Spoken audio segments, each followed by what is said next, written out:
Hello there, today we're taking a look at LEGO Set 8992 Cendox V1. It was released in 2009 as part of the Bionicle Glatorian line, and I'll be honest, I'm not a huge fan of Glatorian, because in my mind the story of Bionicle ended with Matanui Rising. The fact that they later retconned that and had Makuta take over the body and then tried to start some sort of weird Mad Max gladiator world, not my favorite. But back to the set itself, you get one, I was going to say minifigure, but one Bionicle figure. It's of the smaller kind of Matoran style builds that they had going on at the time. And these joints, socket joints, are notorious for breaking. They're very brittle and thin. I did not like that. You get this double-sided helmet here with the Iron Man style face there.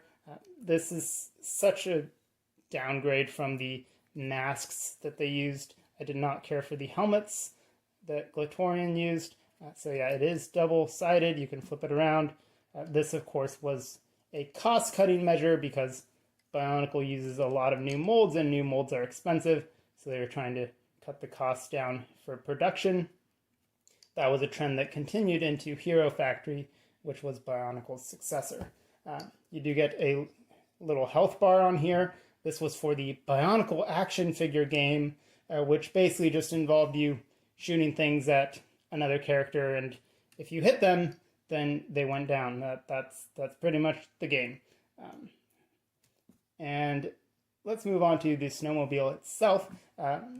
So yeah, we basically got a Bionicle snowmobile, which is pretty cool. It's got these Brutaka swords there in black, which look nice. You get some detailing in here for the engine. This assembly is probably my favorite. It just comes together really nicely, and the yellow color is fun. It wasn't really a commonly used color in Bionicle. There was a while there where they flip-flopped and they didn't know what color they wanted to make the toe of stone, and because brown wasn't selling well and yada yada, but it's nice to have more yellow. And yeah, this assembly up here is pretty clever.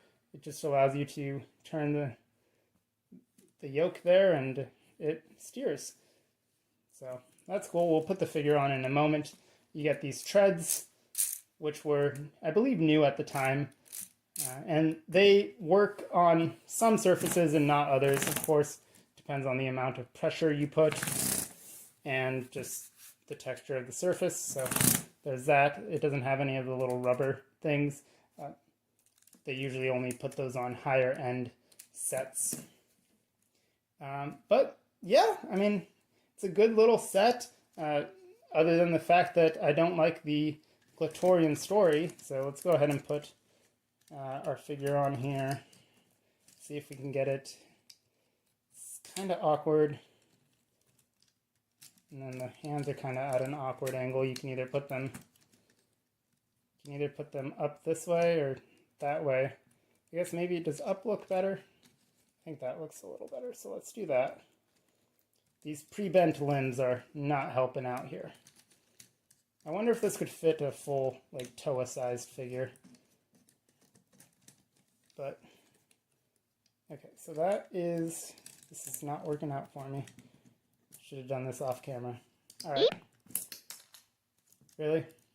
Okay. So, there's that. Anyway, you put it on there. There's that. It works.